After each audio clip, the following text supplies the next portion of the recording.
Okay. Let me. Okay, recording has started, and let's go to the test.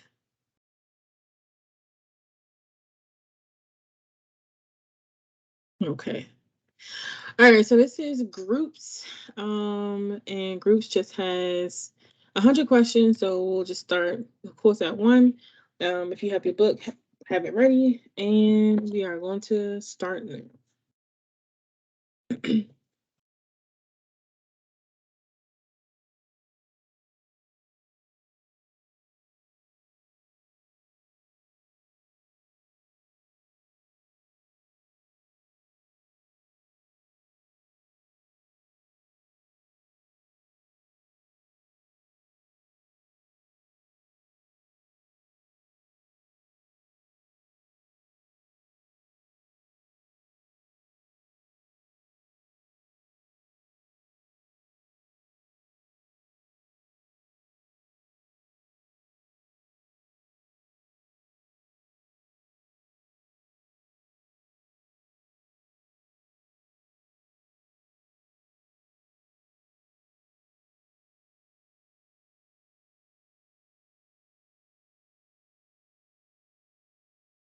Okay,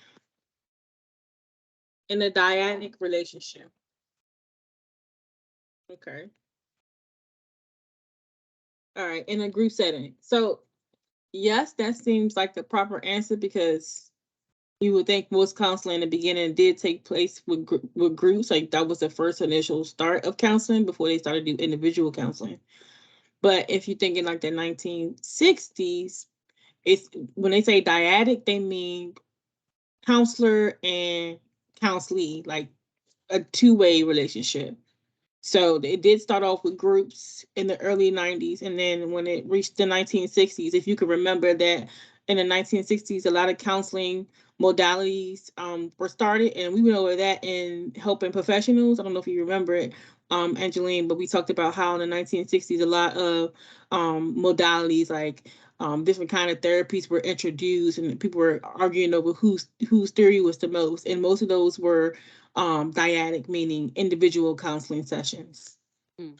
Yeah, after I clicked, I was like, I know that's not right. But yes, I remember. No, it's fine. I remember Okay. that dyadic, the dyad means two. Yep. Dyad. That's another way to remember it. Yep. Dyad means two. And then let me see. Trying to see if there's anything else in Rosenthal. Yep. Dyad is the unit of two functioning as a pair. In this case, the counselor and the counselee form the pair. The popularity of family therapy and behavior therapy was not evident in the 1950s. Okay. We go to the next one.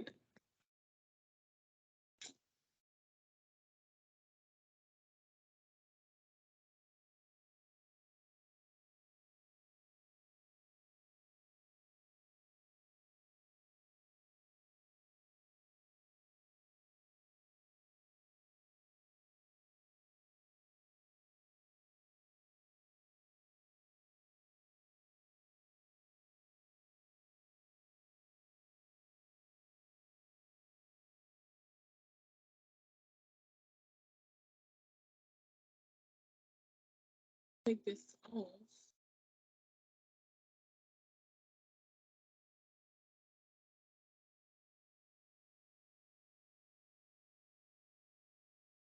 All right, a group has all the above.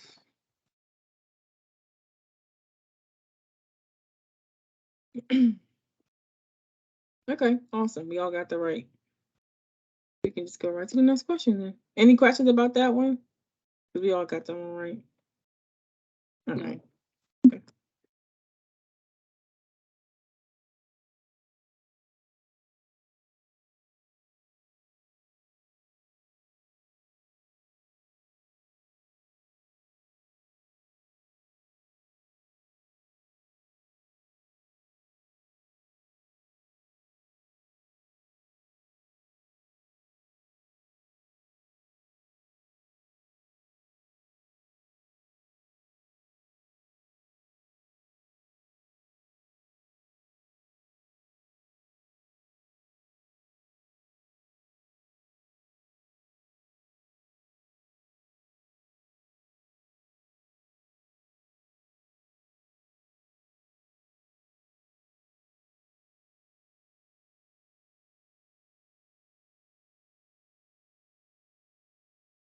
Okay, Jacob Monrino, the father of psychodrama.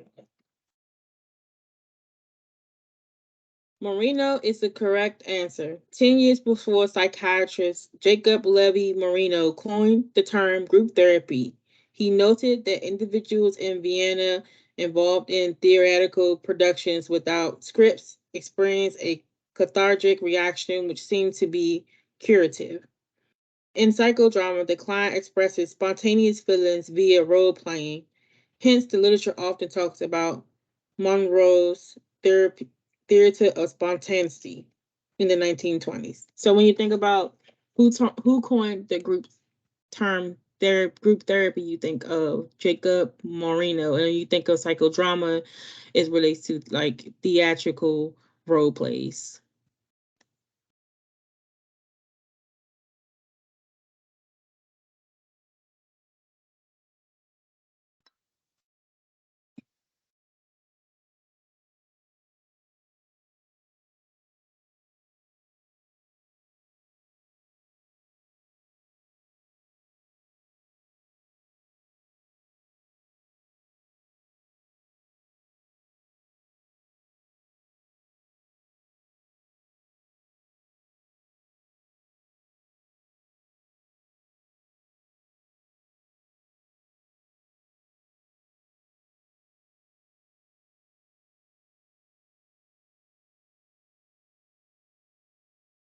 In the 1940s, the two organizations for group therapy were created.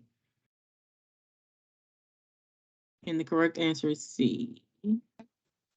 The American Society for Group Psychotherapy and Psychodrama and the American Group Psychotherapy Association.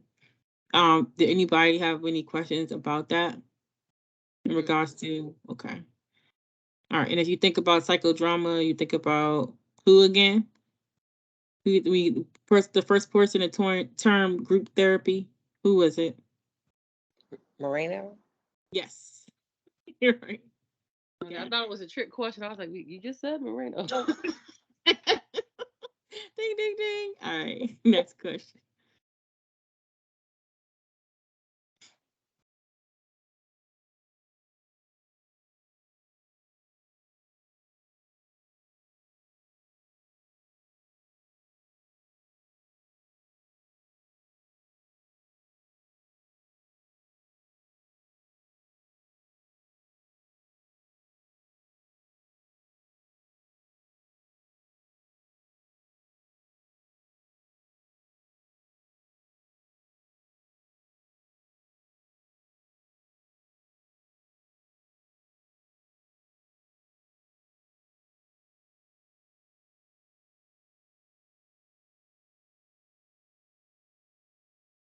Okay, so Adler.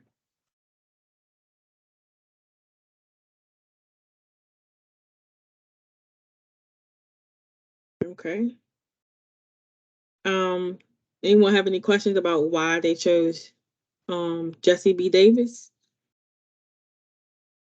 I just, I was just thinking because we've been focused on the other ones that it didn't line up to the group movement. That's all.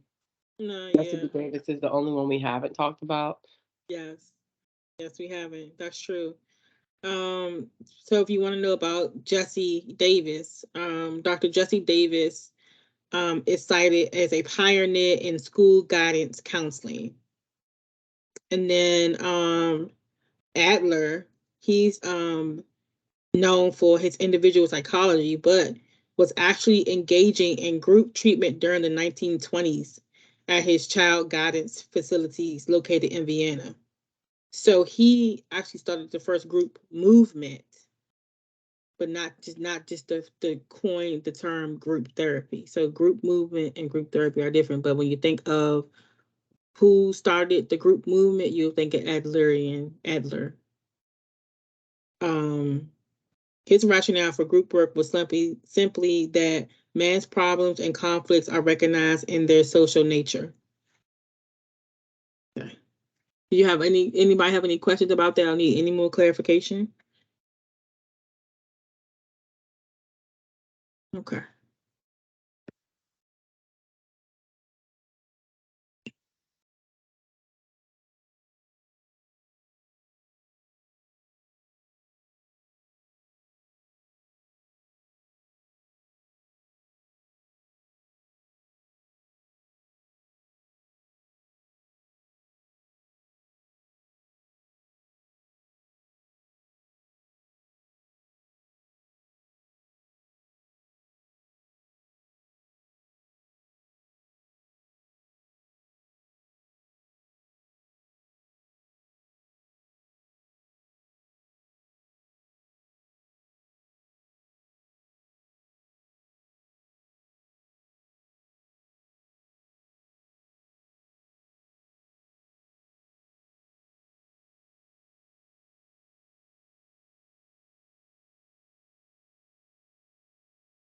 Okay. All right. Preventative and attempted to ward off problems. Anybody want to talk about why they chose A as well? I chose A too. Or why they chose B. I meant to choose A. Oh, you meant to choose A? Okay. All right, great. So Gerald Kaplan, he has popularized the term the primary group and secondary group and tertiary group just to explain the process in counseling that occurs within groups. The primary group attempts to stop a problem before it occurs. The secondary group, in a secondary group, a problem or disturbance is present but not usually severe. The tertiary group deals more with individual difficulties that are more serious and long-standing.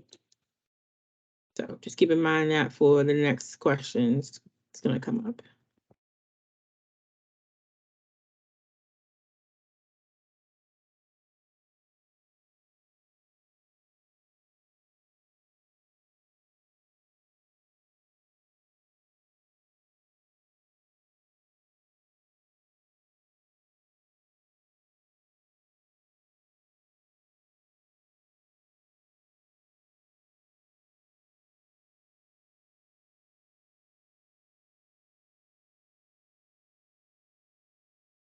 Yep. How did you guys remember? Good question. All right. Yep. Difficulty or disturbance is present. And a key word is disturbance. Okay. And next question.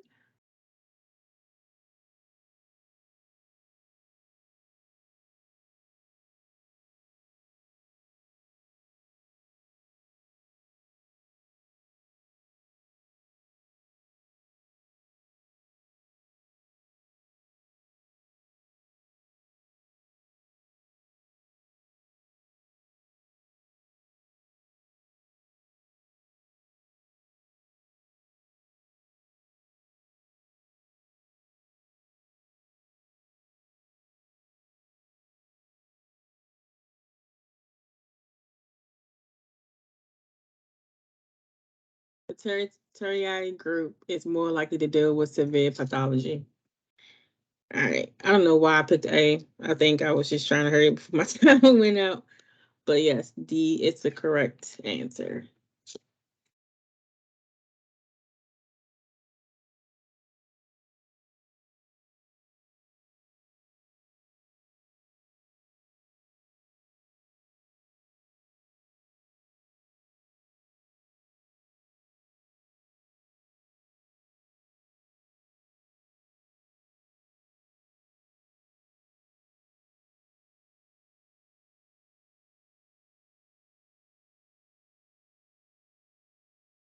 Group norms govern acceptable behavior and group rules.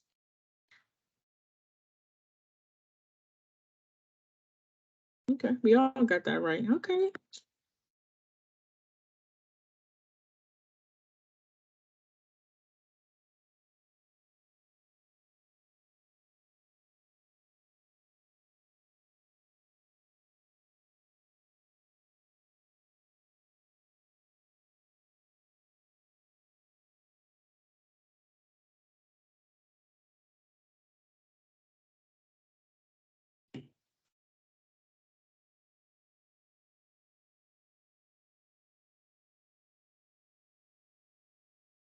Group therapy initially flourished in the United States due to a shortage of individual therapists during World War II.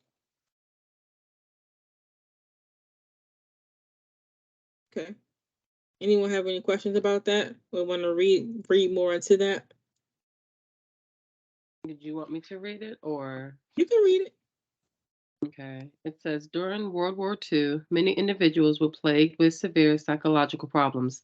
Yet a personal shortage made it impossible for each and every person to be treated using individual therapy.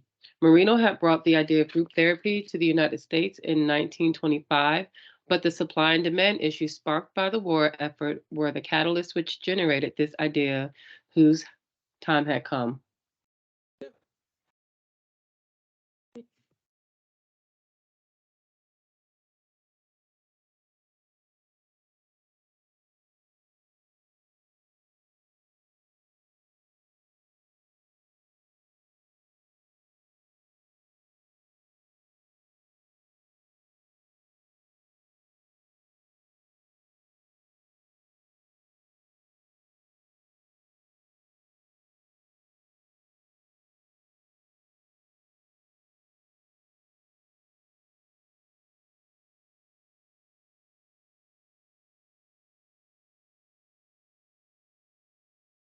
Group content refers to material discussed in a group setting.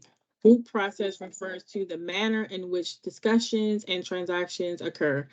And that reminded me of, we all got that right, but that reminded me of TA Eric Burney transactional analysis of how we process what is being said to us from someone else and how it makes us feel and stuff like that. And that happens a lot within a group because we're exchanging all these conversations and we're learning how these conversations impact us and make us think about other people.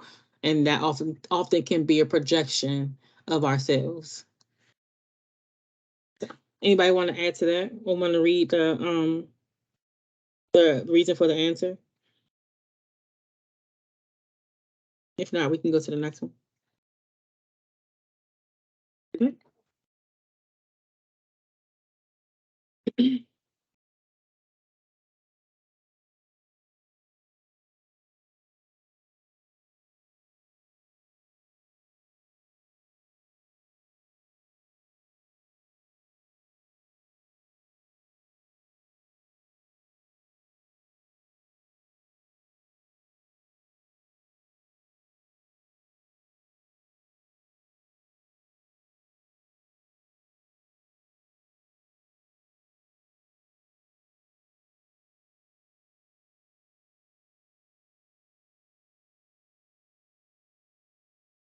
Group cohesiveness refers to forces tend to bind group members together. Yeah, we all got that one right. Cohesiveness means binding, cooperating.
Okay, that was a little complicated. I wasn't sure which one to pick, but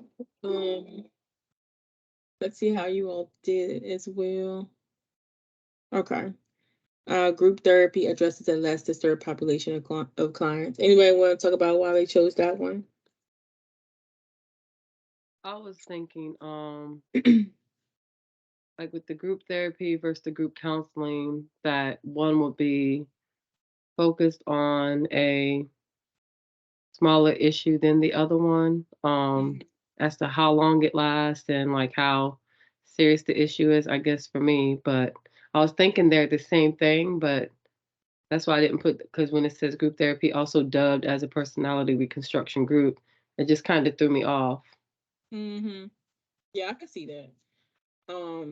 Because for me, the reason why I had picked that because of that too. Because when you doing group therapy, like you're essentially at some point, depending on what modality you choose, you're doing personality reconstruction, and if you're doing that within a group, it's going to take a lot longer because you're doing that with each individual in that group.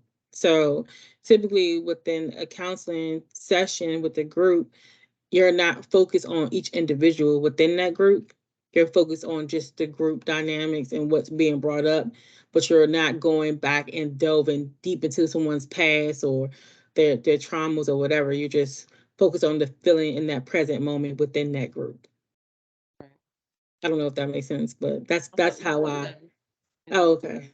Yeah. So, Lakita, can you hear us? I know we're A like. little.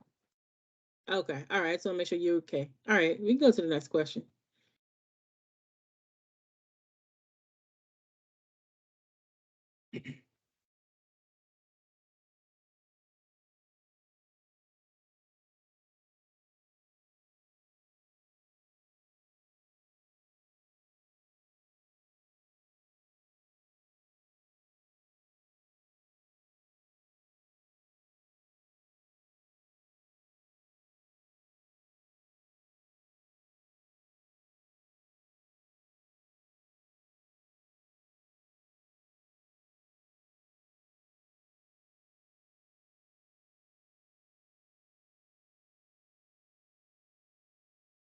I was struggling with that one.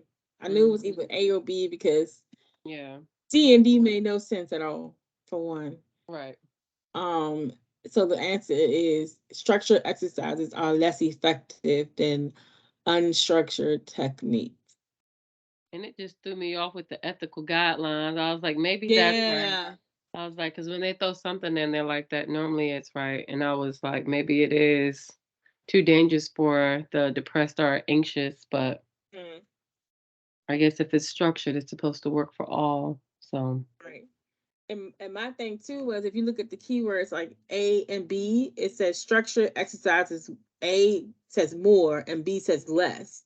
hmm So like you really have to read it, and that's where I got caught up at in here because I overlooked it trying to choose which one was the best answer, but not understanding what the differences mean. So structured exercises are less effective. So my understanding is when you have a group and you have structured exercises, then that leads the group to not be as authentic as possible because you already have an agenda.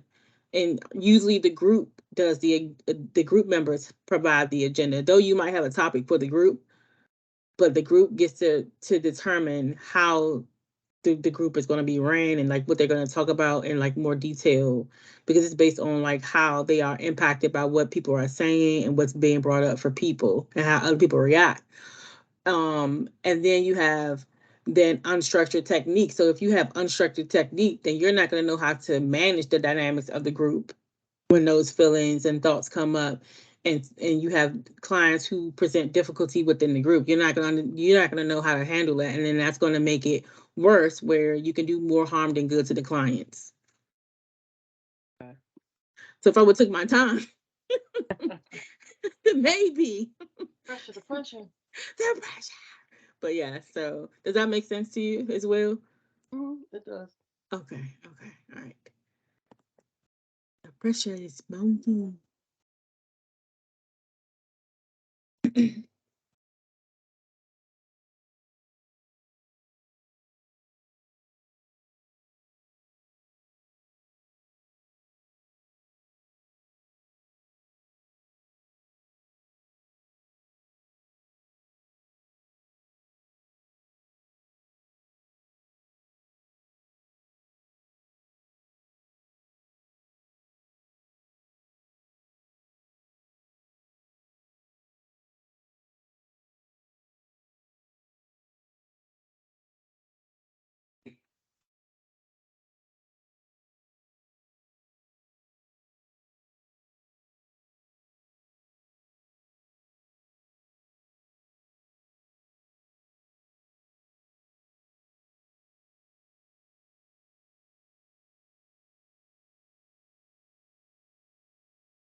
That was a little tricky.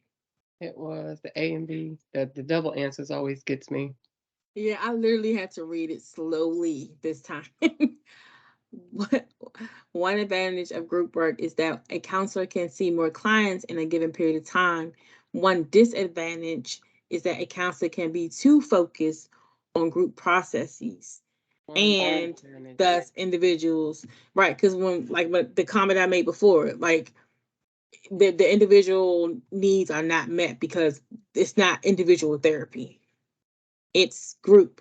It's group counseling, not like individual therapy or even even group therapy, which is a little bit more detailed into one's individual needs. So when you think of the group, yes, you might get more people, but you're not going to be able to really focus on each individual because then that's going to take away from the whole group itself, and it's going to make it too focused on everyone else, and then it's going to be a whole big disarray of an agenda because Right. it's going to bring up certain stuff for certain people. So that's why they typically recommend, like, if someone's going to group therapy, they still participate in individual therapy so that they can address stuff that came up for them in the group. Okay. Yeah.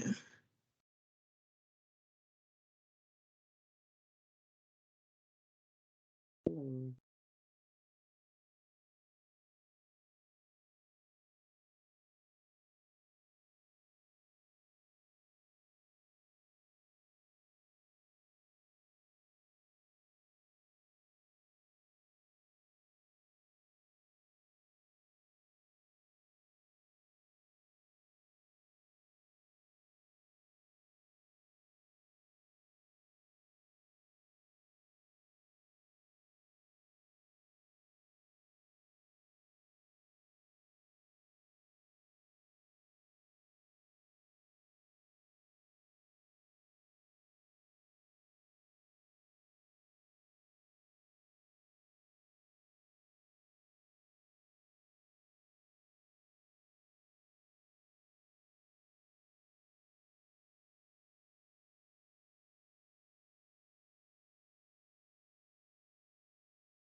That was a little tough too. Mm-hmm. Because I haven't heard the term risky shift phenomenon for. Um, did you choose that one as well, Angeline, or was it Lakita? I picked A. Okay. You want to talk about why? And I'm going to get information about what the risky shift phenomenon mean. The reason why I chose it is because of that keyword risky. So when you're taking a risk, you're not knowing what's going to happen. So to me, it just seems like it would be less conservative than the average group to the members' decision prior to the group discussion. That means you don't know what's going to happen, what you're going to get, because it's not based on one person. It's based on a whole group, and everybody is different. Yep. Yep. And I'm looking at the information now. It's pretty much the same way as it's described here. And when you describe it, also, it's another way of looking at it. But yes, you are completely right. All right, we can go to the next one. That was a good explanation. Thank you. You're welcome.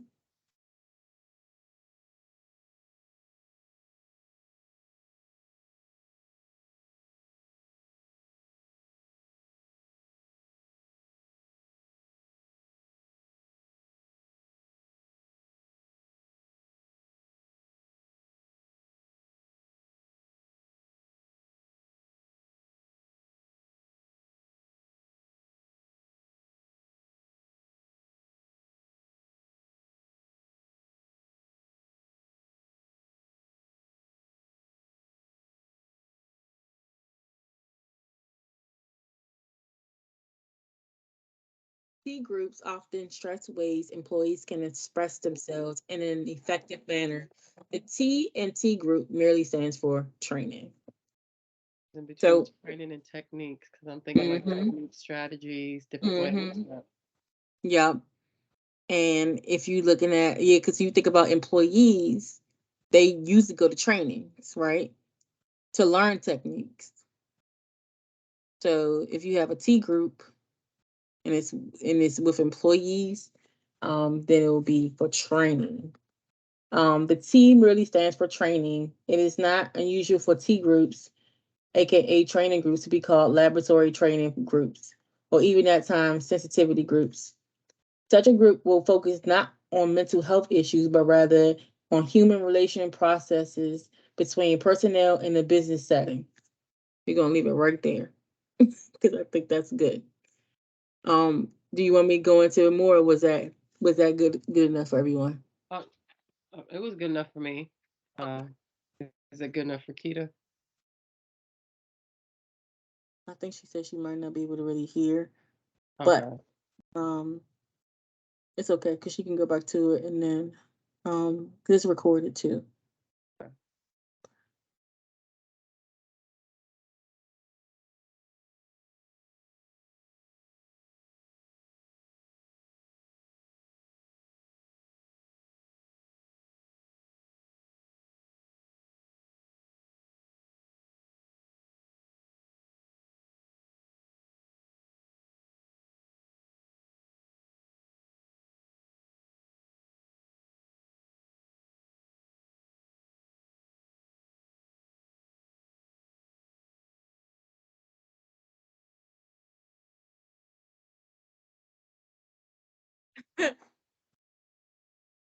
Why was that stressful? It was. That one Why was. 'Cause was I'm like, Yeah, I that know. was. why was that oh my gosh. I felt like I was trying to disarm a bomb. Like it was that Moving my mouse around to all the answers. And I was like, pick one. Okay, so anybody want to talk about why they chose what answer they chose? I don't know. Okay. Yeah, stressful. Um, so I chose behavior because if you're talking about assertiveness, you're trying to change your behavior. But you also changing your thinking, so I can understand why you would think psychodynamic or person centered. Mhm. But when you think person centered, it's like more so like Rogerian, like holistic thing. But if you're trying to do problem solving interventions, you will focus on that behavior that the client is expressing that they need to be more assertive, and it will be highly structured because if you're going to learn the proper techniques, you're going to have agendas, you're going to have what you're going to do throughout the day so that you can get into all these kind of trainings so that you can learn to be assertive. Okay. So it's about modifying your behavior.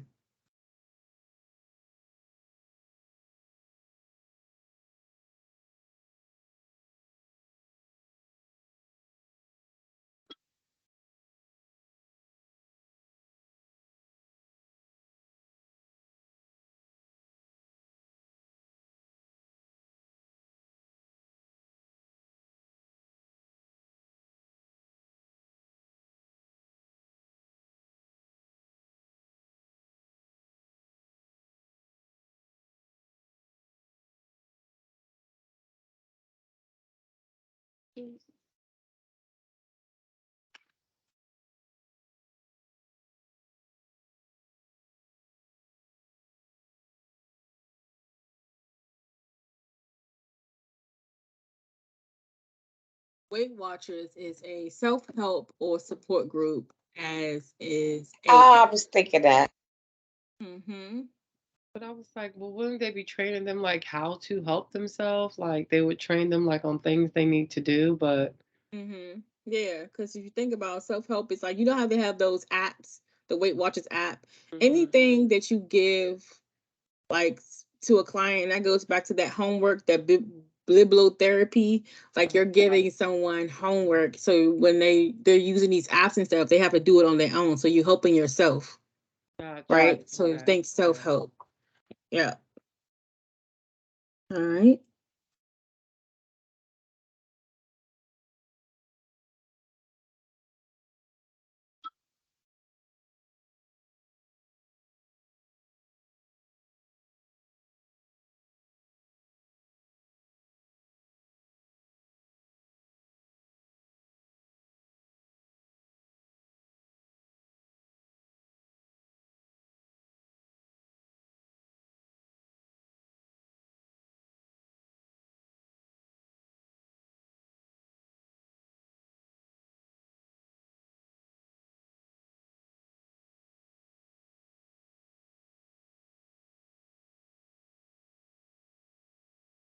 Okay. ACA and the ASGW division recommends screening for potential group members for all groups. Okay, yep. Because you always have to screen and make sure everyone's proper for each group.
Okay.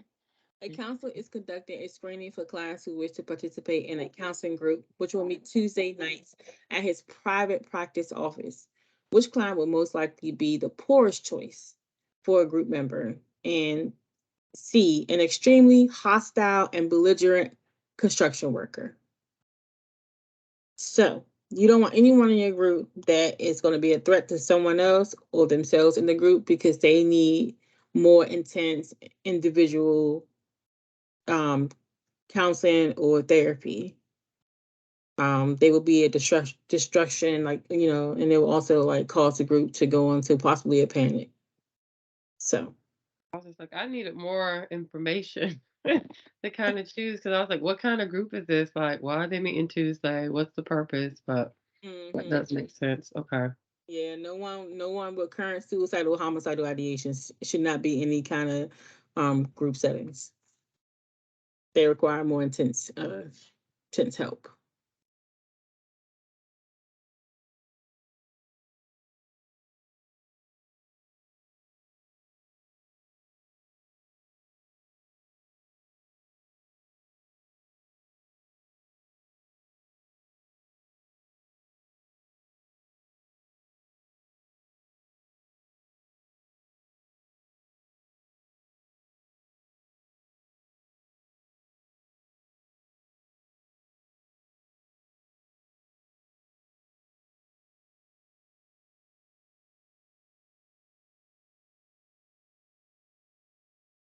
Yes, a first year student who is suicidal and a sociopathic.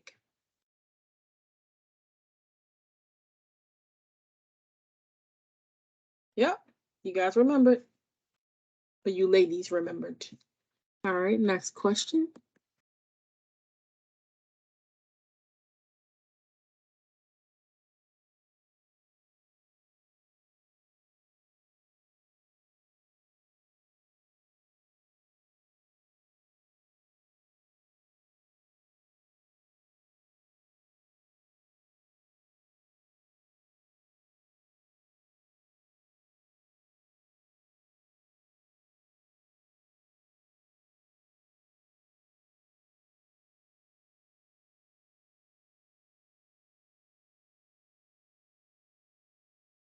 Oh shoot, that scared me. I know, right? I was That like time. rereading. Okay.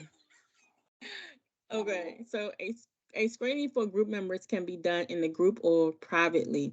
Although private screenings interviews are not as cost effective or time efficient, many group leaders feel that they are superior in as much as a private screening session. So it makes sense that if someone feels that they are superior because of their private screening sessions, then you can only imagine how they are with their clients. They feel that they're superior to their clients as well.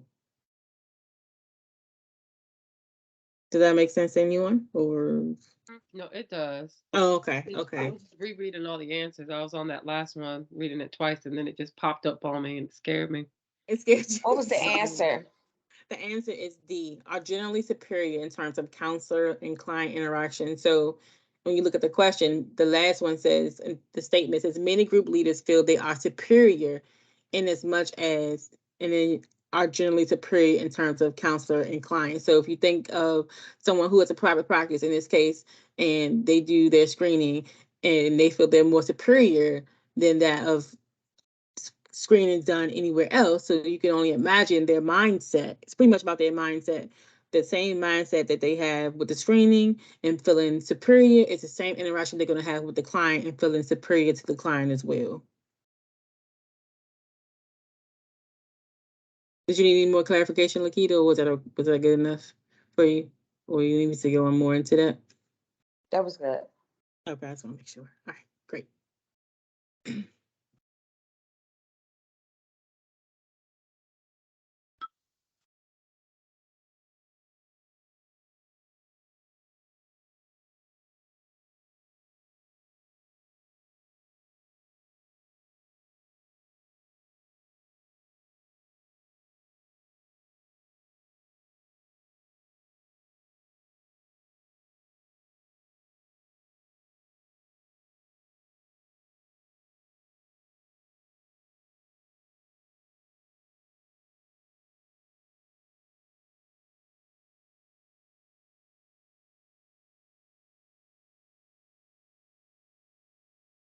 Most experts in the field of group counseling would agree that most important trait for group members is the ability to trust. To trust. I was thinking to open up, like in order to get something out of the group. Sorry, in order to get something out of the group, like you would need to be able to open up, to participate, to be a part of the group. But I do understand trust is first. Yeah. And and Keita, did you want to say Lakita, did you want to say anything about that? You chose the correct answer too. I didn't hear. What did you say? I said, did you want to talk about why you chose C? I started trust. Would be, open it up, yeah, but they probably just, the person has a trust factor. I don't know. I can't explain it. I was just big trust. No. No, it's fine. Because like if you think about individual counseling sessions, the person you're creating an environment where people feel safe, like where Right. they when they do open up, they don't feel like their information is going to be blurted out to everyone because they can't trust the group to be confidential. So if a person has a safe place and they trust that people won't tell their business and they trust that they can share their experiences without being judged to the point of where like they don't want to talk anymore at all, then they'll open up. But if they don't trust the group, they're not going to open up at all. Right. Hmm?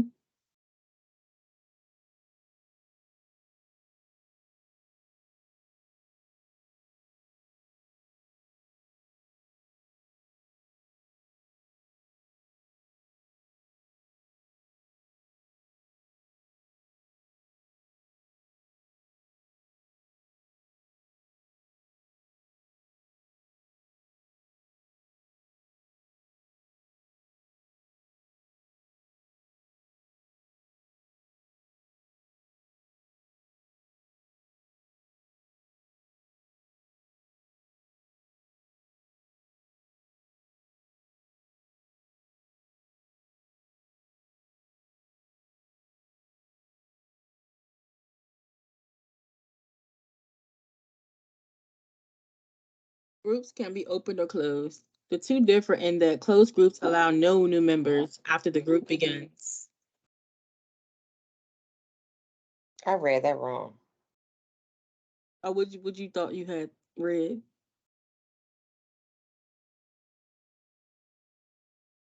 Can't see. I'm on my phone, so I can't see the bottom of it, but I read it Uh, wrong. I thought it said something else. oh, okay. Oh, no, that's fine. Yeah, so when you like for example, like I'll take our group for example. I consider this a closed group because we already started and we're at certain points in the book and we're not going to start from scratch. So we're in a closed group because we're not going to have anyone come in and disrupt the flow that we already have within the group. And also like when you think about closed groups for those purposes, you want to keep those same people in that group because they trust each other and you don't want to have new members just popping in and out the group. So you think And I about it. read it as closed groups allowing you. I didn't even look at the no, so I said I know that's wrong. That's not. That don't even make sense.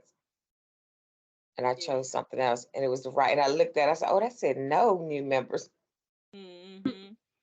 Yeah, definitely take time I'm to I'm getting read. tired, y'all, but I'm gonna hang in here.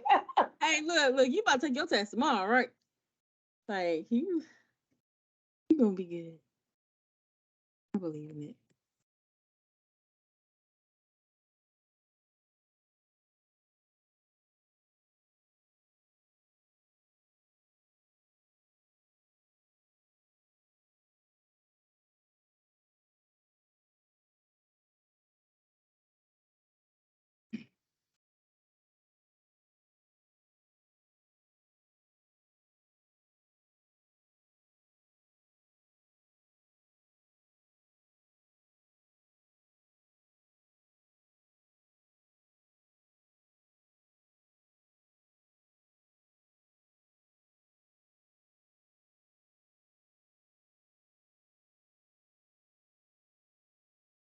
One major advantage of closed group versus an open group is it promotes cohesiveness.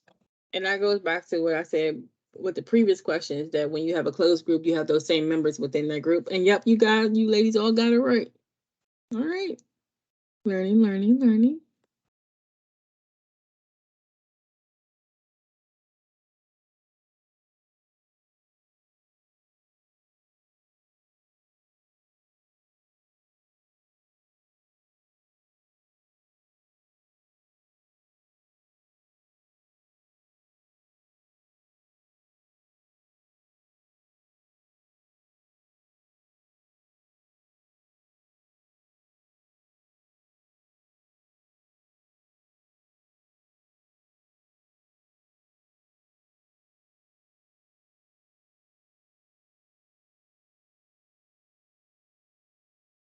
I clicked the wrong one. Oh Lord Jesus. Who's that? I can't tell who's who. Oh, I got it right there. I didn't mean. Okay, I did click the right. Okay, good. Okay. Or who's talking? Because I can't tell your voice. It's Kita talking. Oh, okay, cute. Okay, I was Oh, gonna I make can't sure. hear y'all. Are y'all talking? I'm talking now. Can you hear me? No? It goes in and out. I'm not gonna say it. I'm just gonna keep my mute off. No, you can still talk. It's fine. So yes, we all got that right. Because if you think of a closed group and nobody can enter, if everyone quits, you have no one because you're not going to have any new members at all. So yeah, That's what I selected, but it felt like my thumb selected B. I was like, oh my God, but I got it. Okay, good. got it. See your brain working quicker than your hands.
For some reason, I thought I picked C, but clearly I picked A, so that was wrong. So whoever picked C is correct. Hold on, no. Whoever picked A is correct, but no one picked A. More stable than in a closed group. The number of people in an open group is generally more stable in a closed group. Can anyone think about why that would be? I think 'Cause because you can, with it being open, Mhm. it can just anybody can come and go, so the number can Mhm. always be constantly like flowing up and down compared to a closed group to where you're dependent on certain people to make it to the meeting every single time. Yep, you are on it. I That couldn't have makes said it better sense. myself. Mm. That was good. Yeah, because in my mind, I was thinking, yeah, like significantly larger, only because anyone can enter an open group, so it might be bigger than a closed group who might only have a certain limit of people. So I do kind of feel like that could be it true too. I think, but what we're doing here is best answer. But yeah, so A was a good answer too. And I know Keita, I'm not sure which one you hit, but if you have any like statements or anything you want to make, you can try to put it in the chat box too. I don't know because you're doing it on your phone.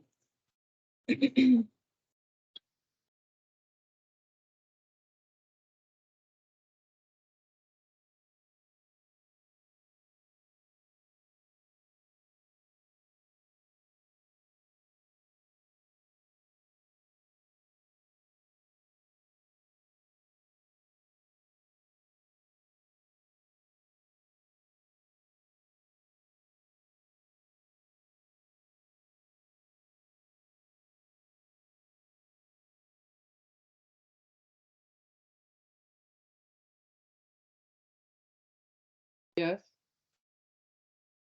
No, it's time to go to bed. Y'all brush your teeth and go to bed.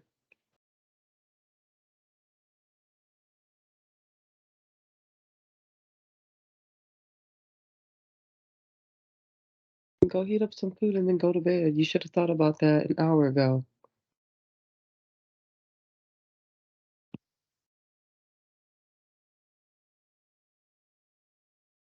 One disadvantage of an open group is that a member who begins after the first meeting has missed information or experiences. I was caught between B as well, whoever had chose B, because when you have, I remember like doing group and class, and we had to attend an open group, and there was no screening process there, and so we just hopped in And it was kind of weird and awkward because I was in a substance abuse group, and I just hopped in and I didn't have any background, but because I just hopped in without being screened, I was like, wow, this was kind of easy to come in. So that's why I thought B was the right choice too, but I chose C because the um disadvantage was that people who come in later, they're gonna miss a lot. So you don't know what happened from the first time the person goes in. So I think the best choice would be BC. Yeah, I was looking at that too, but I was just like, well, I think the screening process is probably first. But yeah, that does make sense. The misinformation and experiences to kind of help you feel more comfortable about being in the group. Because when you miss those experiences, you miss on like being there with those individuals during that experience and that cohesiveness that you would Right. experience that you would miss out if you weren't in a closed group. You would have that cohesiveness.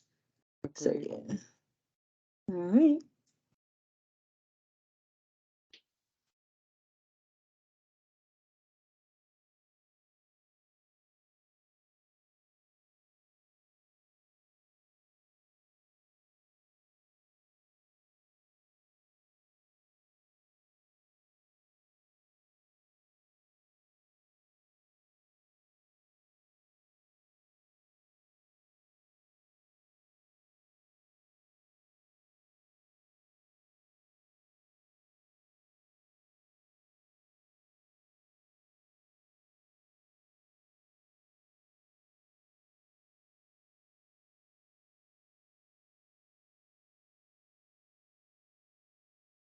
This was a little weird. Okay. When a group member is speaking, it's best for the council to try and face the group member.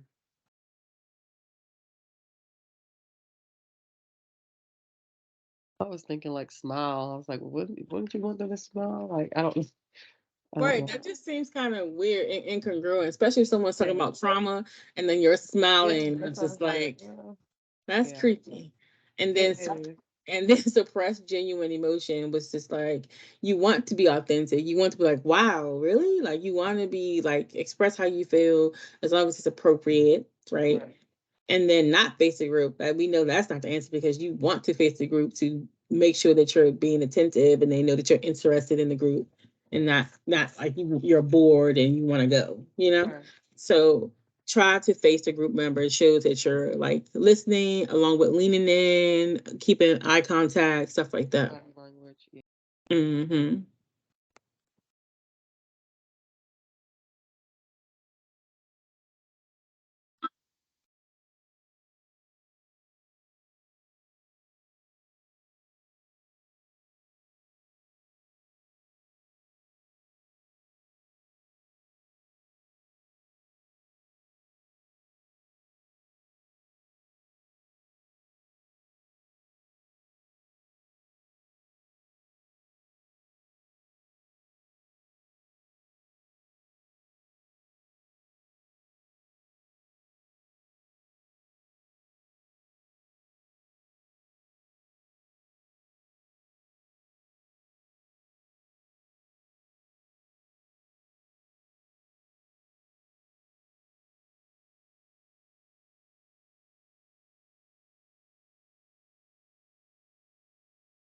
A group setting has a flexible seating arrangement in which clients are free to sit wherever they wish. In this setting, it's likely that an Asian American leader and an Asian American client will sit next to each other. Yep, y'all got that right because you typically want to sit next to someone you feel comfortable with, especially when you're in an uncomfortable situation.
a Hispanic male leader in a designer suit, and an Asian client in another brand of designer suit. Okay, that makes sense. I picked C because I was thinking about the last question, how the person, they're both Caucasian, but then if you think the Caucasian male has a designer suit on, he's not going to sit next to somebody typically, but something that's undesirable that he would probably never wear. And if you see somebody else with a designer suit, maybe they'll be like, oh, he has a nice suit on. I'm gonna sit next to him because he has similar tastes. So sometimes it could be with similar taste in clothing and appearance. And then it also could be because the same ethnic background or even skin color, etc. Makes sense. Anybody want to add to that? No. Ooh, sorry. Don't do that. Sorry, I should have stayed muted.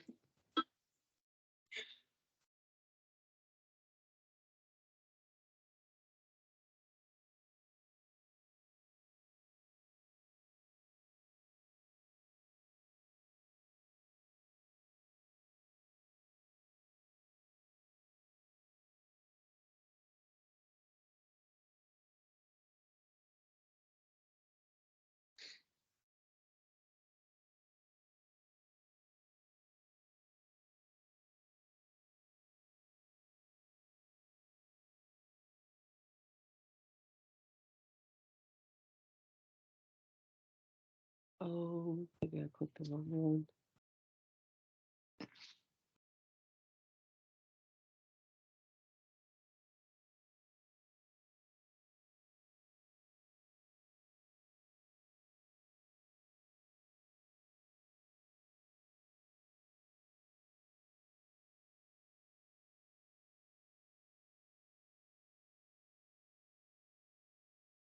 Which statement made by doctoral level counselor illustrates a leader focused on process rather than product? You wince whenever Jane raises her voice. Okay. So whoever chose D along with me, do you want to talk about why you chose that? I was focused on when it says focusing on the process rather than the product. I was thinking like every time somebody's name is mentioned, that would be the process of like when they're raising their voice rather than the product, which would be the person that focused on like why this is happening to get through that. And the illustration is the wincing. Yep.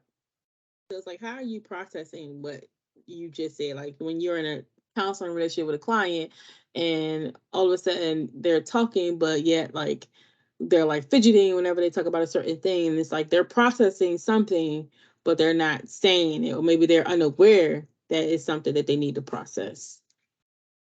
Yep.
Which statement made by a group leader in a residential center for adolescents focus on product rather than process? Ken has not stolen for a week and thus is eligible for supplementary tokens. And I see you have that right as well. And it focused on the product, it was just a token. And that's it. Like it's not processing feelings. It's like you did good. Here's your reinforcement. Here are the tokens. But you acknowledge the behavior that was good. Did you have anything you want to add to that, Angeline? Nope, that's Okay. exactly what I was thinking too. Mm-hmm. Keita, you still with us? I think she might be like. Yes, I'm still with you. I was having different, but thing froze. Oh, okay. I was like, let me make sure she's in here. Okay. All right. That's fine. I just want to make sure you were okay. All right.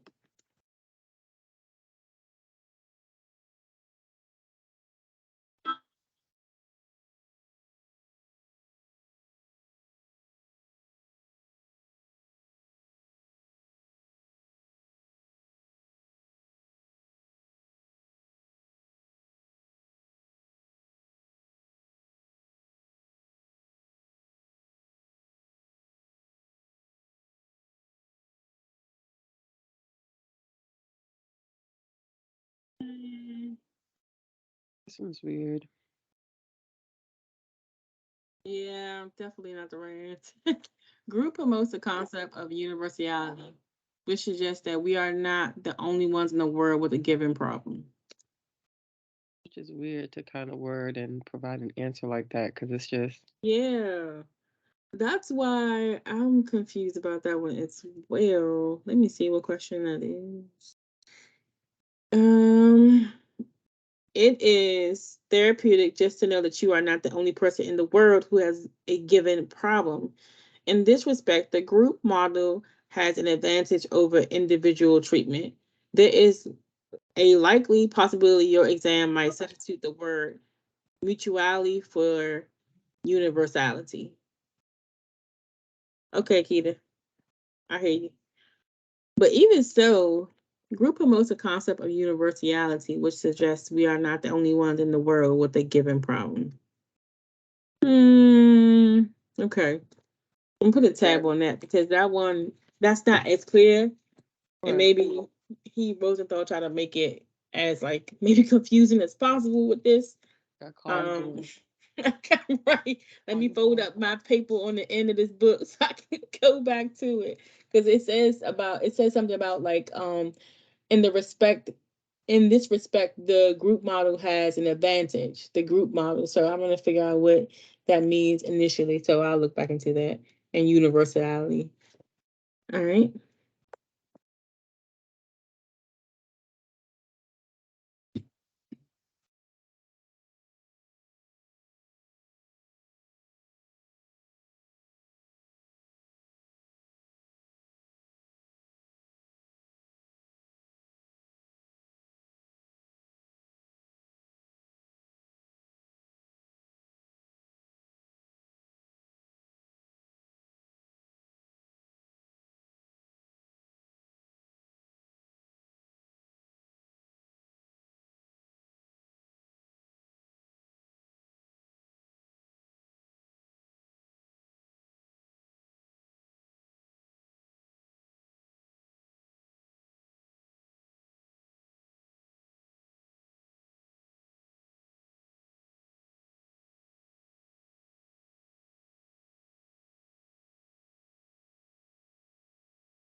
All right. Anybody want to talk about why they chose?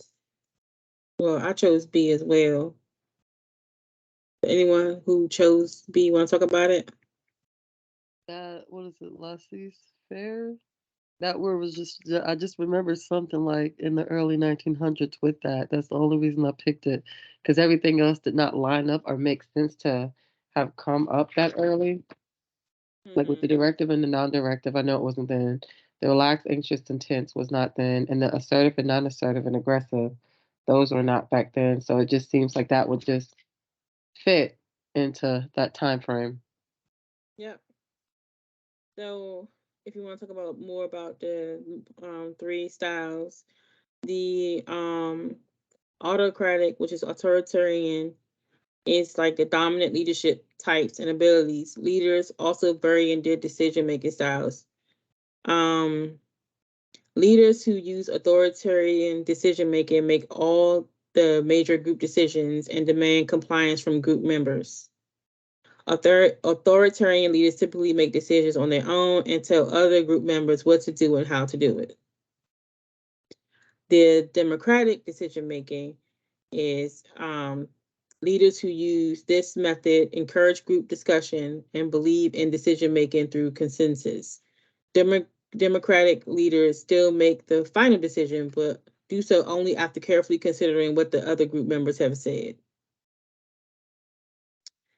And then last is the laissez faire, which is the most like agreed to be the most useful. Is that when you allow the groups to take charge of the group members take charge of the group. They all make the decision, and you just allow them to do that without much input.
Yep. Has hands-off policy and participates a little. And I was thinking that the most desirable style of leadership would make more sense. So when you But think about the autocratic or authoritarian leader may give orders to the group, you're comparing the laissez-faire. You're trying to determine what is the definition for a laissez-faire leader, and the definition for that is hands-off policy and participates a little. But I without can see, leader or yeah. direction. Okay. So you're doing a comparison to those two leadership styles. Good night, Gita. Good night. Right. Good night, ladies. Good Good night. luck. Good luck tomorrow. Please text me. Thank you. Thank you. I will. You got it. Get some rest. Oh, I'm so excited for her. All right. Right.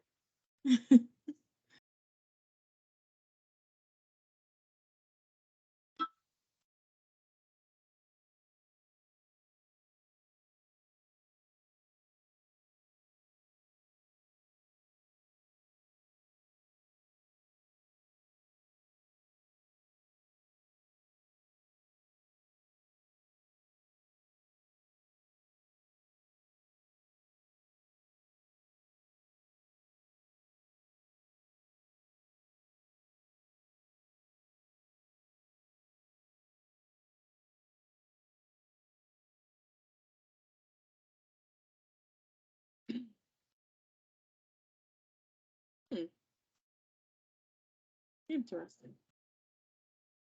Which one did you pick? I picked that there's no discernible difference in the effectiveness. Because I guess to me, I'm thinking like it just depends on who's in that group as to whether that's what they choose. You know what? And I agree on that too, because even though I picked like the Lazarus, I don't know how I'm saying it right, but fair to be the most desirable, Which is what they it's said. which is what they say, but also the Democratic is the most desirable.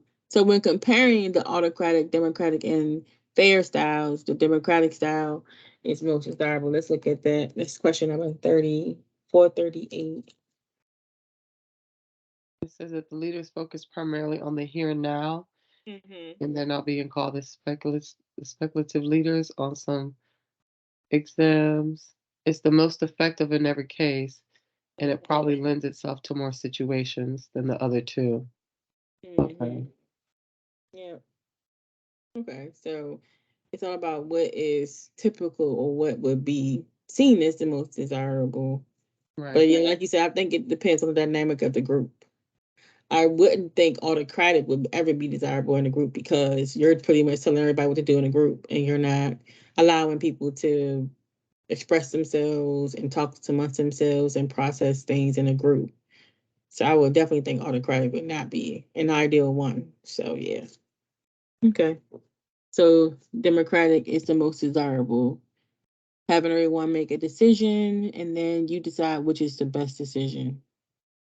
Okay.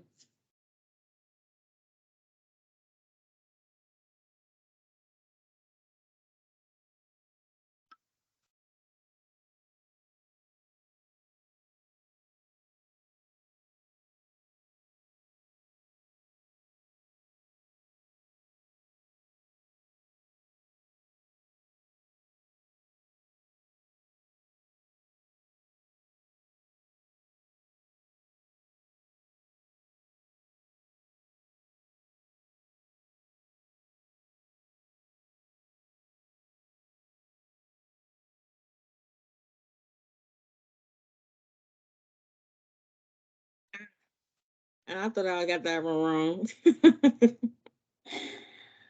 Oh, man. Okay, all the above. A group with more than one leader is said to utilize co-leaders. It's desirable because all the above. I think it's pretty much self-explanatory, but do you want to talk about why you chose that one? Well, just because if one leader is absent, the other one can lead. The two leaders can focus on the group dynamics better than one. So they're able to kind of like have like a small group within the large group, I guess. And then they're able to process the feelings in between the sessions, like have those discussions, see how to take lead on the next group. It's always nice to have someone else to bounce things off of. Yep, to have someone else you can consult, especially if they're already in a group. They can Mhm. have a better idea of where you're coming from. Yeah, Right. definitely agree.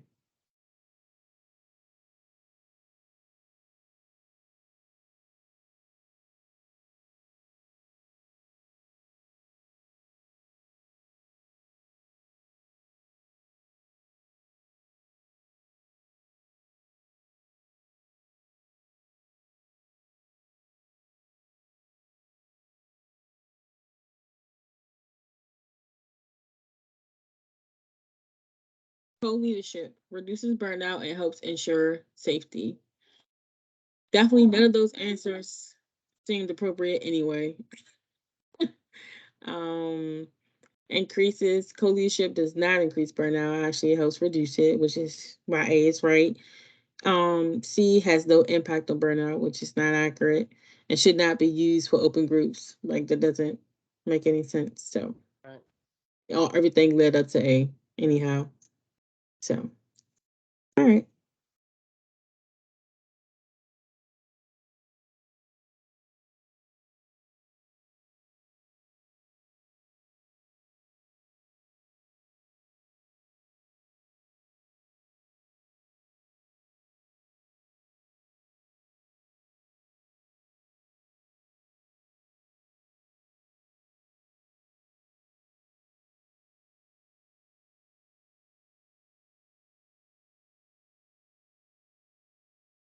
Tricky.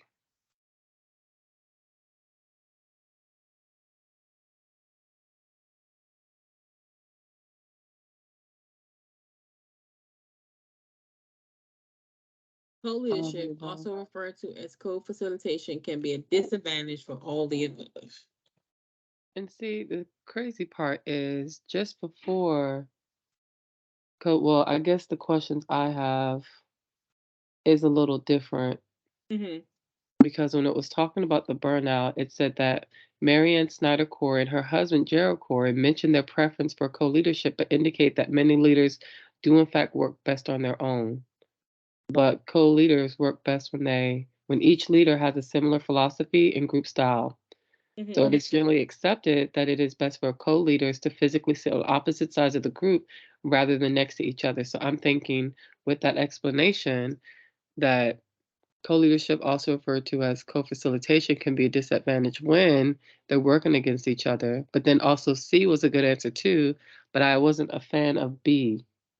But Right. my answers are a little bit different than what you have, so I was just kind of caught Mm-hmm. in the middle. Okay. Mm.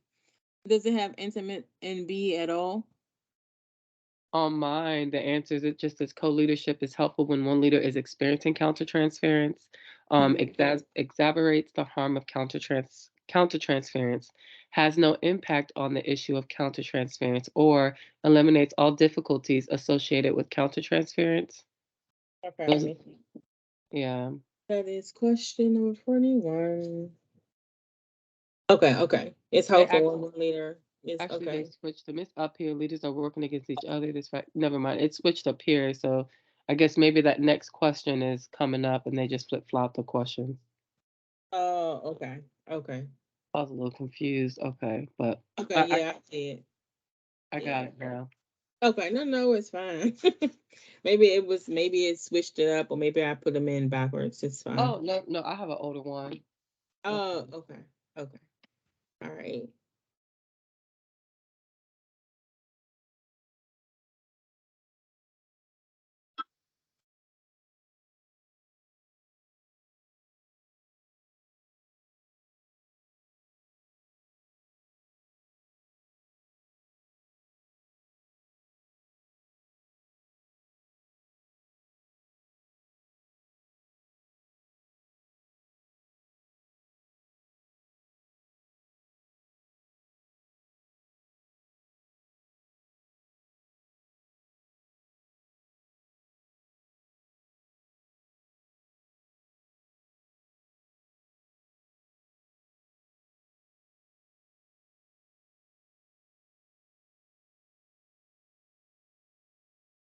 Co-leaders are apt to work at cross purposes when they do not meet between group sessions.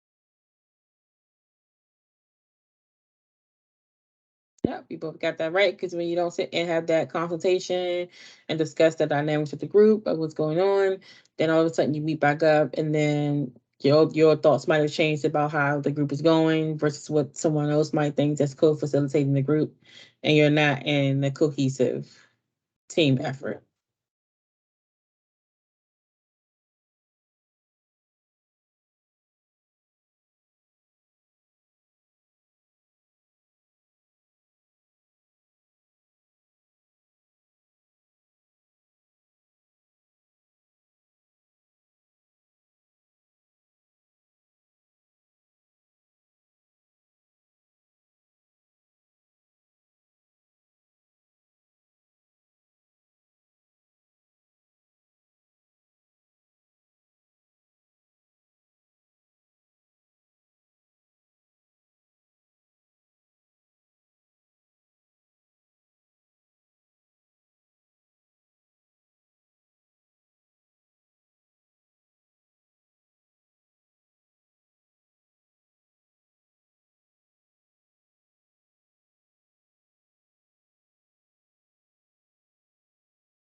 Gerald Corey, who has written extensively on group therapy, believes participating in a therapeutic group and participation in a leaders group, even if the individual is well educated and is licensed and certified, is necessary for an effective group member.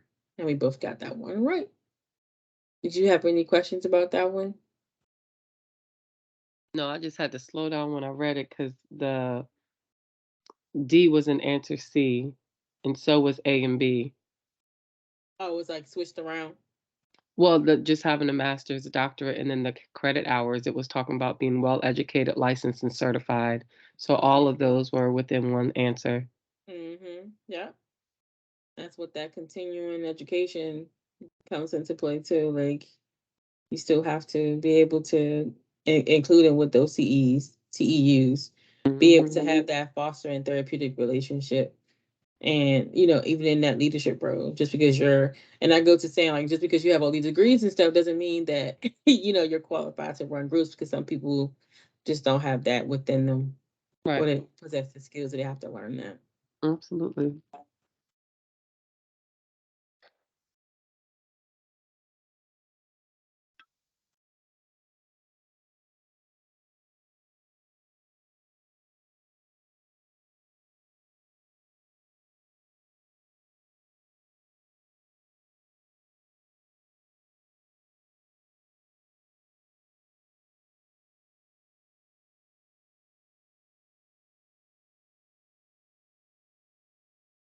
5, 6 to 5 or 6 to 8.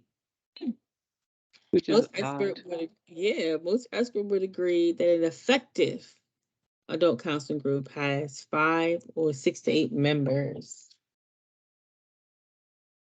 An ideal group would have 8 adults. An adolescent group might be slightly smaller, perhaps 5 or 6 members. Some experts feel that the group conducted over a long period of time can safely have as many as 10 members. Okay. Well, I guess like if 5 to 10. right, that's why I'm like, well, if the ideal group would have about 8, well, wouldn't it be easy just to put 8? Right. 8 to 10 to be on the 8 safe to side. right, not just 5, 6. Like that's like A, B, C, Right. and the last one. I was like, I know 11 to 16 was too big. Yeah, 9, yeah. I thought was 9 was okay, but I was like, 12 is pushing it. Mm-hmm. Yep, yep. And 3 to 5 is just too small. Yeah, especially with adults. Yeah, you think of that with like maybe younger kids, like 5 and under or something like that. You might want to do something, even not even groups with them. But it seems like Yeah. the lower the age, the lower, depends on the numbers. But Mm-hmm. yeah, so all right.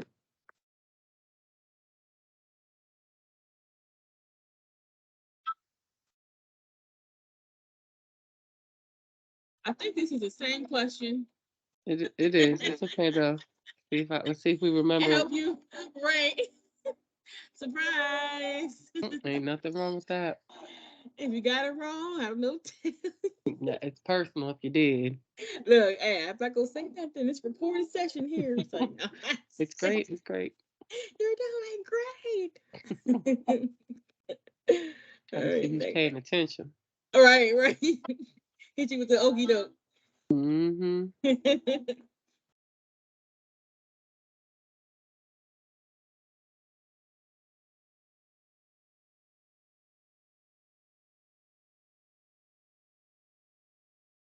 All right, we just talked about this. Mm-hmm. Let's see if I got it right. 3, Yes, 5, 8. Yeah. winning, winning. I'm proud of myself right now. Okay, less members in an adult group. Yes, because an adult group has how many? 8, 5, 3, and 5, 6 to 8. 5, 6, 6 to 8. Yes. Mm.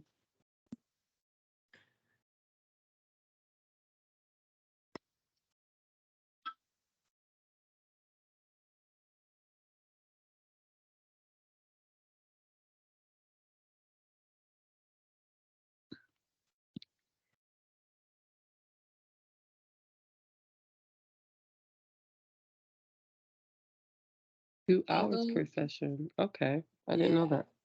yeah. Although the length of the group counseling session will vary, most experts would agree that 2 hours per session is plenty time, even when critical issues are being examined. I was gonna pick 1 too because typically like and during my clinicals, like the sessions for groups are like an hour. Mm-hmm. And the reason why I knew the answer because I like studied a bit before, but I had picked that one at first too. I could see like an Um, hour and a half, but I'm like 2 hours is just it's a long that would time. sound like it's exhausting. It must be a lot of talking going on in those 2 Right. hours or Hmm. silence. Yeah. So like now, like if you want to remember, you think most expert would agree. Mm-hmm. Like most experts would agree that 2 hours per session is good. But Mm-hmm. your own personal experience and mine, at least for myself, it's been an hour. Right, which is Like an crazy when hour. you're taking the test. Like the expectations is always like far beyond than what you would normally do because you're working with like you know what's working for them, so you don't want to push the limits. Hmm. Yeah, especially if you're reading the group members and you can see like it's not being effective after a certain time, then it's like Right. no, right? You never like screen a person for group and say, oh, it's a 2 hour group Mm. like Maybe per day. I ain't coming. Like that's too long. Like some people attention span is not that long, but Right. if My we're attention talking span about is not that long. Yes. right, right. So I don't know. I've never heard of that, but yeah, I just wanted to point that out because that has not been my experience at all in my clinical. So yeah, That's good to know. I would 2 never thought I hours. would not forget that. I know that. I would want to forget that. It's 2 hours. For the test, I won't forget, but in That's for the reality, test. You think yeah, experts would say, and whoever right. these experts are, I have no From idea. so long ago. Good gracious. Like 1950s. Yes. 50 years later. Hmm.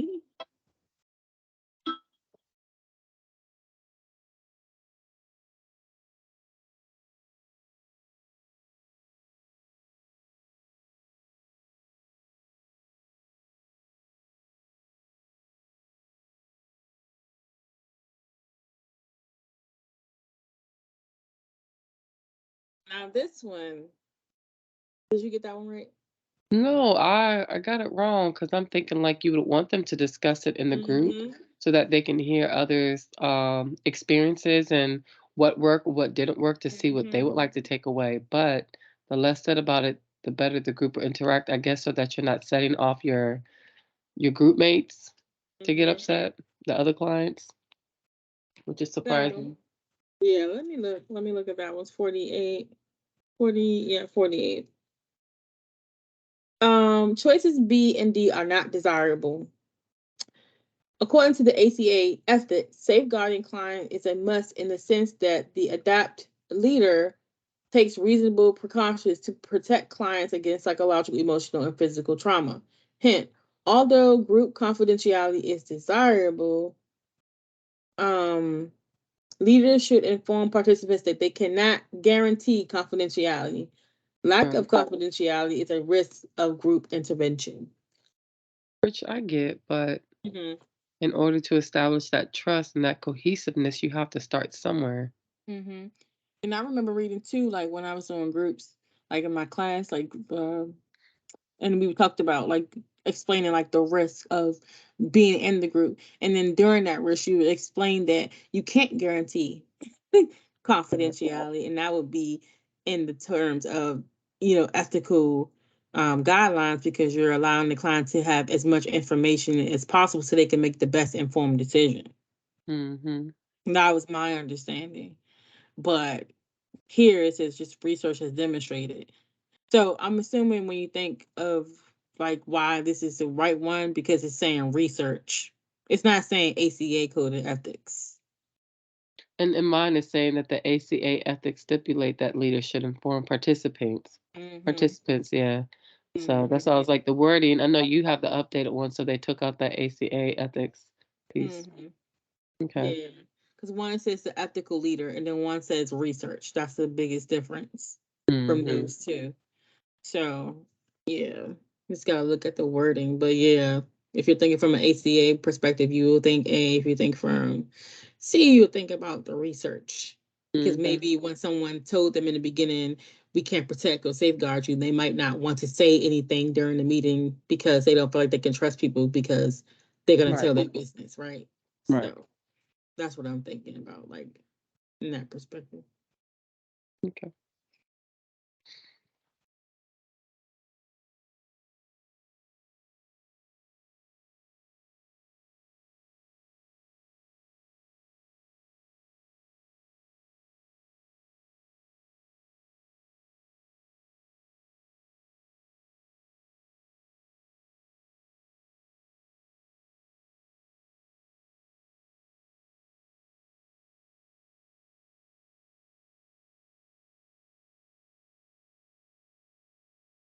I thought I was gonna get that one wrong Hmm. because I thought it had to be A or B, not both. You know what? And I literally just picked the first one that I saw. And though it was right, it's the same thing as A. So Right, it is. it But it's literally is. all in the wording. That's that got me though. Like, are you Uh-huh. attempting to safeguard them? Are you working to reduce them? Which attempt and work to reduce? It's the Hmm. same thing, but I'm just like, I'm probably wrong, but okay. No, no, you were definitely right, and I was partially wrong, so I'll get half a point for that. But yeah, attempt to safeguard clients against risk and work to reduce risk and danger. So you want to cause the least harm or no harm at all to a client, period, in general. So yeah, I can see how it could be both A and B. Definitely not D. I told my student we're gonna have to figure something out. Right. Because letting them hanger do it on their own. Last one. All right, we're gonna get this right.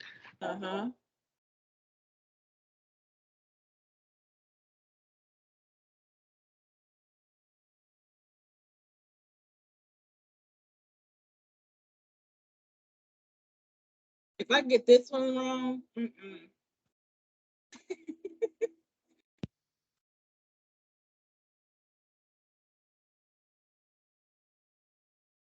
okay, I got her. Look at all those questions talking about letting students leave. I mean, letting the clients leave. Yeah, like what? But if they decide to withdraw, are they allowed to come back? That's a good question. That I can't tell you. But if I had to make an uneducated guess, because I don't know the information, since it's a closed group and that person leaves, like you would think they could come back, but then the people in the closed group are going to continue on with their group, so that person is going to miss out on information. Right. So then I would assume that they would not be allowed to come back because the whole point is to build that cohesiveness. Yep. So they probably wouldn't come back. Okay. Because that means it'll be like an open group in a sense, but a closed group. Right. Just come and go as you please. It'll be one thing if they missed one or two, like, and it's like 12 weeks or something, but to just withdraw and then want to come back a few weeks later. Okay. Yep. Yeah, that will definitely not make any sense. But yep, so we got to 50 questions. We did it. I know. And I don't know how long it took us, but we got it done. It's done. We did good though. I'm proud of us. So the next one will be on Friday. Will you be coming to that one? Yes, Friday I should be able to make it. Okay. I'll be there Friday. Okay, awesome. So 8:30.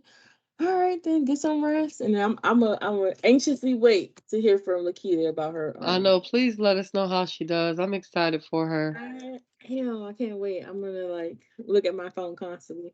But yes, I'll let you guys know with her permission because I don't want. Oh, absolutely, of course. Yeah, but yes, I'll definitely let you know if she tells me to let everybody know. But yes, all right. Well, thanks for being here. It was fun learning with you too. Oh, absolutely, and thanks for your help with my wild card at my job. Oh, look, we gotta consult later about it. Yeah, please. Anything. I'm serious. Any assistance. I have tried. And the other counselor I work with, like, he actually has his own practice outside of being a school counselor. And he's just like, if the mom could follow through, then he has somebody to refer them to. But it's just hard when you don't have that parent, like, doing what she's supposed to do. Yeah. Yeah, that's tough. Yeah. Hopefully it'll pan out, and then we can talk about it. I'll send you. I think you have my number, but I'll text it to you. Okay. Yeah. I'll take anything. Okay. I hear you. I used to work at school. I bribed him and all. I'm just kidding. But, yeah, he doesn't want to work for anything. I asked him what he wants to do, and he doesn't want to do anything. I can't force him to. So I'm just waiting for him to come around. Hopefully it'll work. Yeah, we'll see. In due time. Pan out. Yeah. All right. It is 10:23 p.m. It's time to go to bed. Right. You have a good night. You too. All right. And I'll talk to you Friday. All right. All right. Bye.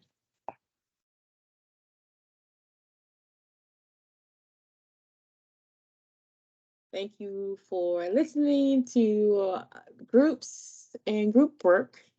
This took longer than expected, but it was good because we decided to just talk about and just go over for those who are viewing who don't have the book, that we can go over what those options were for the answer and the explanation. So this is definitely a good session. Thank you for joining us, and we'll see you on Friday. And we'll be going over the next 50 questions for group. And then after that, we're going to move on to the next chapter because it's only 100 chapters in here. And the next chapter will be on career development. All right. Thank you all so much for listening and studying with us. And we will see you this Friday.